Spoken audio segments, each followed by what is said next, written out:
የኢትዮጵያ ድሪል በአሁኑ ሰዓት በከፍተኛ ሁኔታ እየተስፋፋ ይገኛል። ከትንሽ ዓመታት በፊትም ማንም ተቀባይነት ያልሰጠው ይሄ ሙዚቃ ስታይል አሁን ግን በሚሊዮኖች ተወዳጅ ሆኗል። ነገር ግን ድሪል ከመዝናኛነት አልፎ ለቫዮለንስ ስንጠቀመው ከባድ የሆነ ችግርን ይዞ ይመጣል። በዚህ ቪዲዮም አደገኛ የሚባሉ የኢትዮጵያ ድሪል ራፐሮችንና የሰሯቸውን አሰቃቂ ወንጀሎችን እንዲሁም የድሪል ሙዚቃ ለሀገራችን ኢትዮጵያ ምን አይነት መልክ እንደሚሰጣት እናያለን። ሰሞኑን ላይካችን ስለቀነሰ ላይክ እንዳይረሳ።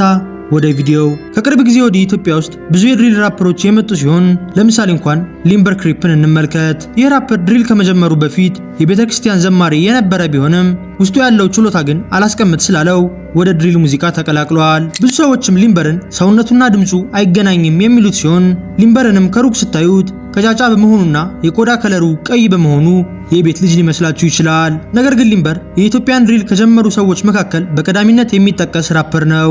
ሊምበር በህዝብ ዘንድ ተቀባይነት እንዲያገኝ የረዱትን 3 ሙዚቃዎችንም ልንገራችሁ። የመጀመሪያውም ክሪፕ ይለያል የተሰኘው ሙዚቃ ሲሆን ሁለተኛ ላይ ደግሞ የፍሬንች ሞንታና አንፎርጌቴብል በተሰኘው ቢት የሰራው ራስታ የተሰኘው ሙዚቃ ነው።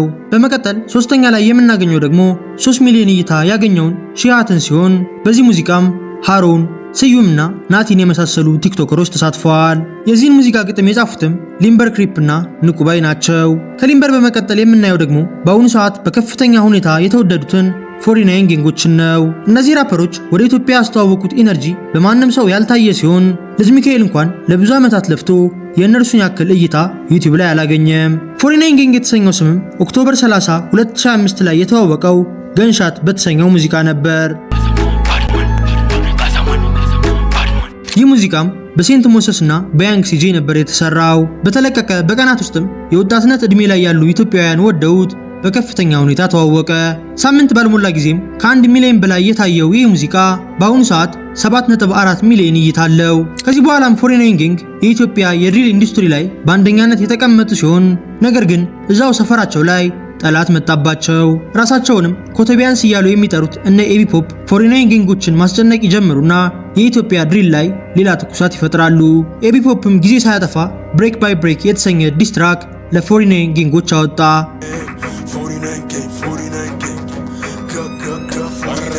በዚህ ሙዚቃም ኤቢፖፕ የ49 ሰፈር ልጆችን እያስጨነቀ እንደሆነ ለዚህ ምክንያቶቹ ደግሞ ሴንት ሞሰስ እና ያንግ ሲጄ እንደሆኑ ተናገረ። በተጨማሪም ፖፕ ማንን እንደሆነ በግልጽ ባይጠቅስም የነ ሴንት ሞሰስ ቡድን ውስጥ ያለ አንድ ሰውን ግን አይፎን ስልኩን እንደቀሙት በዚህ ሙዚቃ ተናግሯል። ይህ ኤቢፖፕ የተሰኘ ራፐርም የፖፕ ስሞክን ስታይል ይዞ እንደመጣ በተደጋጋሚ የሚናገር ሲሆን በዚህ ዘፈን ያሳየው ፐርፎርማንስም በጣም አሪፍ ነው። ይሁን እንጂ በኤቢፖፕ እና በ49 ጋንጎች መካከል የሰማይና የምድር ርቀት ነው ያለው።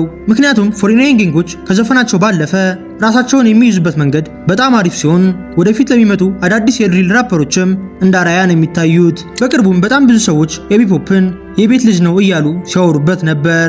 ይህን ያሉበት ምክንያትም ኤቢፖፕ በተደጋጋሚ ቬፕ ይዞ ስለሚዞር ሲሆን የድሪል ራፐር ሆኖ ቬፕ ማጨስ ማለት ደግሞ ራስን ከመስደብ አይተናነስም።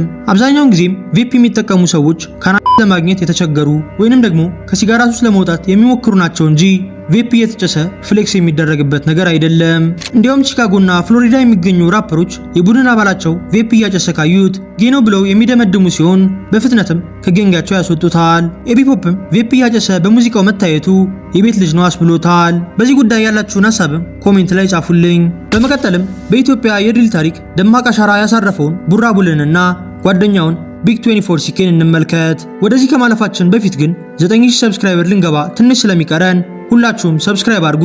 እንዲሁም ሌሎች ቪዲዮዎችን ስለቅ ቶሎ እንዲደርሳችሁ ኖቲፊኬሽናችሁን ኦን አድርጉት። ቢግ 24 ሲኬ እና ቡራቡል ዘ ብራዘርሁድ ወይንም ቲቢኤች የተሰኘ የቡድን ስም አላቸው። ኢትዮጵያ ውስጥም አደገኛ የሚባሉት ራፐሮች እነዚህ ሲሆኑ በተለይ ቢግ 24 ሲኬ የሚሰራቸው ሙዚቃዎች ኤነርጂያቸው ከፍተኛ ሲሆን በተለይም ፓክ ቲክቶክ በተሰኘው ሙዚቃው ኢትዮጵያ ውስጥ የሚገኙ ቲክቶከሮችን ተሳድበዋል። ሙዚቃው ሲጀምርም ቅዳፎርኬ የተሰኘውን ራፐር የልመና ድምጽ ነበር የተጠቀመው።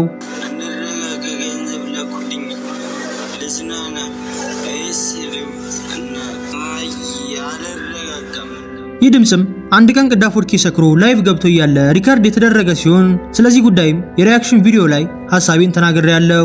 ሪካርድ በተደረገው ቪዲዮ ቅዳፎርኬ ላይቭ ላይ ያሉትን ሰዎች ገንዘብ ላኩልኝ እያለ ይሰማል። አረኩ ገንዘብ ላኩልኝ አንደረጋጋ ገንዘብ ላኩልኝ ልዝናና አይስልም እና ይህ ቪዲዮ ሲወጣም በጣም ብዙ ሰዎች ቅዳፎርኬ ላይ እየቀለዱ ቪዲዮ ሰርተዋል። ጭራሽ ባስ ብሎ ደግሞ ቢግ24ሲኬ የዘፈኑ ኢንትሮ ላይ የቅዳፎርኬን የልመና ሳውንድ አስገብቶታል። ቢግ24ሲኬን በዘፈኑ ሌሎች ቲክቶከሮችንም የተሳደበ ሲሆን ፖስተሩ ላይ እንደምታዩትም ኢትዮጵያ ውስጥ የሚገኙ ስግብግብና ውሸታም የቲክቶክ ላይቭ ስትሪመሮች ይገኛሉ። በዚህ ሙዚቃ መጨረሻ ላይም ዮኒ ማኛ ለገንዘብ ብሎ ሃይማኖት እንደሚቀያየር የተናገረበት መንገድ በብዙዎች ተወዷል። ሌላው ከቢግ24ሲኬ በጣም አሪፍ የምላቸው ሙዚቃዎች ስቶሪ ታይም 1 እና ሂት ደም አፕ ሲሆኑ እነዚህ ሙዚቃዎች ላይ ያላችሁን ሐሳብም ኮሜንት ላይ ንገሩኝ። በመቀጠል የምናየው ደግሞ የቲቤች አባል የሆነውንና በአሁኑ ሰዓት እስር ቤት የሚገኘውን ቡራቡልን ነው። መቼም ድሪል አዳማጭ ሆኖ ቡራቡልን የማያውቀው ሰው የለም። ይህ ራፐርም ቲክቶክ ላይ ላይቭ እየገባ ሰዎችን ማስጨነቅ የጀመረው የ2023 መጨረሻ ላይ ነበር። በጊዜውም ቀኑን ሙሉ ላይቭ ላይ ተቀምጦ ኢትዮጵያ ውስጥ አሉ የተባሉ ዱርዬዎችንና ራፐሮችን ማስጨነቅ የጀመረ ሲሆን አብዛኞቹ ሰዎችም የሰው የሚተማመንበት አካል አለ እንጂ እንደዚህ እንደፈለገ አይሆንም እያሉ ነበር። በእርግጥ ቡራቡል የጀነራል ልጅ እንደሆነ አንዳንድ ሰዎች ይናገራሉ። ይህም የታወቀው ላይቭ በሚገባበት ሰዓት ሲሆን ከቡራቡል ጀርባም በተደጋጋሚ የመከላከያ ፓትሮሎች ይታያሉ።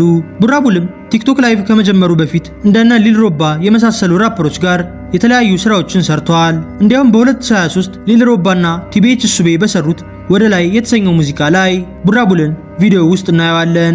ከጊዜያት በኋላም ልዩ በሆነ መንገድ ቲክቶክ ላይ መጥቶ ሙሉ አዲስ አበባን ያስጨነቀው ቡራቡል በጣም ብዙ ቫይራል የሆኑ ሙዚቃዎችን አውጥቷል። በተለይ ኤሞቢዎች ጋር በተፈጠረው አለመግባባት ቡራቡል ዲስትራክ አውጥቶላቸው ሙሉ ኢትዮጵያን አስገርመዋል። በሙዚቃው ኢንትሮ ላይም ብዙዎቻችሁ እንዳያችሁት ጄ ሳይመን የተሰኘው የኤሞቢ አባል ወደ ኋላ እየሸሸ ይታያል። ይህም እንዴት እንደተቀረጸ ልንገራችሁ።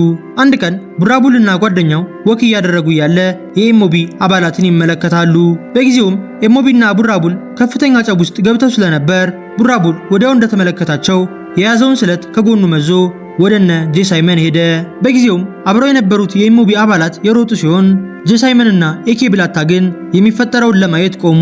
ቡራቡልም ምንም ቃል ሳያወጣ ወደነ ጄ ሳይመን መቅረቡን ቀጠለ። በጊዜውም ሳይመን የቡራቡል እጅ ላይ ስለት ሲመለከት በጣም የደነገጠ ሲሆን ስለት ታወጣብኛለህ እያለም ይሰማል። ከዚህ በኋላም ኤኬ ብላታ ጄ ሳይመንን ከበር አድርጎ ነገሩን አረጋግቷል። የኤሞቢና የቡራቡል ጸብ ግን በዚህ ብቻ አላበቃም። ከቀናት በኋላም ላይቭ ላይ ገብተው በዚህ መልኩ ሲሰዳደቡ ነበር።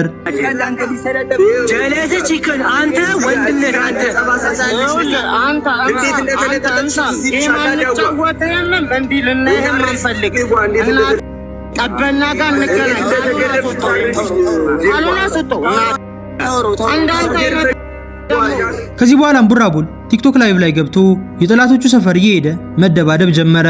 አንድ ቀን እንኳን ከጓደኞቹ ጋር ሆኖ ሌላ ሰፈር በመሄድ አንድን ሰው በስለት የወጉት ሲሆን በጊዜውም ሙሉ የድሪል አዳማጭ ደነገጠ።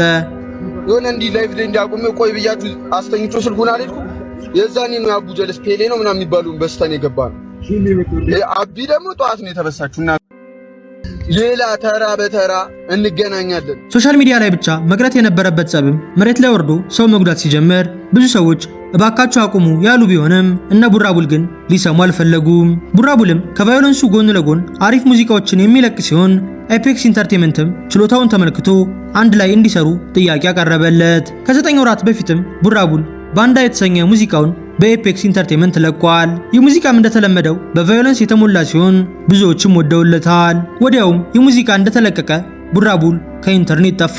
ብዙ ሰዎችም ዘፈኑን ማስተዋወቅ ሲገባው እንዴት ይጠፋል እያሉ ጥያቄ ሲያነሱ ነበር። ነገር ግን ከቆይታ በኋላ ቡራቡል በሰራው ከባድ ወንጀል እንደታሰረ የተለያዩ የቅርብ ሰዎች ተናገሩ።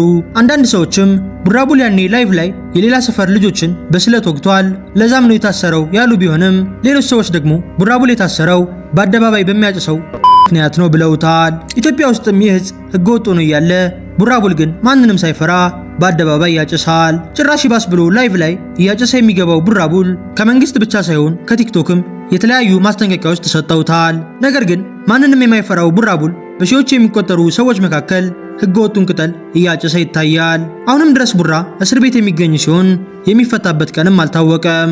ቀጣይ በመለቀው ቪዲዮ ደግሞ እንደነ ቅዳፎርኪና ሊል ሮባ በመሳሰሉ ራፐሮች እሰራላችኋለሁ። ለዛ ግን ይህን ቪዲዮ ሁላችሁም ላይክ እያደረጋችሁ ሳፖርታችሁን አሳዩኝ። የዛሬው ቪዲዮ ይህን ይመስል ነበር። በቀጣይ በሌላ ቪዲዮ እስከምንገናኝ ሰላም ሁኑ።